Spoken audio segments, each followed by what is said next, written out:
প্রথম দেখায় মনে হতে পারে মাঠে লড়ছে আফ্রিকার কোনো দল, তবে একটু ভালো করে তাকালেই বুঝবেন এরা প্রোটিয়া নয়, এরা টাইগার। লাল সবুজের বৃত্ত থেকে বেরিয়ে হলুদ সবুজের নতুন জার্সিতে বেশ ইতিবাচক সাড়াই পেয়েছে বিসিবি।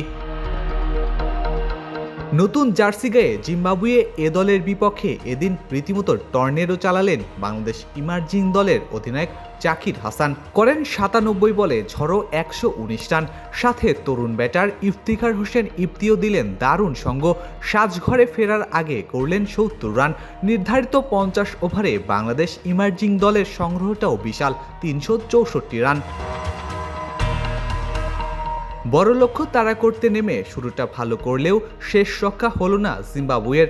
বর্ষণ খালেদদের বোলিং তোপে জিম্বাবুয়ে এ দলের ইনিংস থামে 279 রানে। ব্যাট হাতে মাধেব 116 রানের ইনিংস খেললেও দলকে জেতাতে ব্যর্থ হন। বাংলাদেশ ইমার্জিং দল জয় পায় 85 রানের বিশাল ব্যবধানে। আর এই রান উৎসবের সাক্ষী হলেন বগুড়ার হাজারো দর্শক। রোদের তীব্র দাপটেও ক্রিকেটের টানে মাঠ ছাড়েননি তারা। নারী দর্শকের উপস্থিতিও ছিল চোখে পড়ার মতো। সব মিলিয়ে বগুড়াবাসী কাটালো এক অবিস্মরণীয় ক্রিকেটীয় দিন।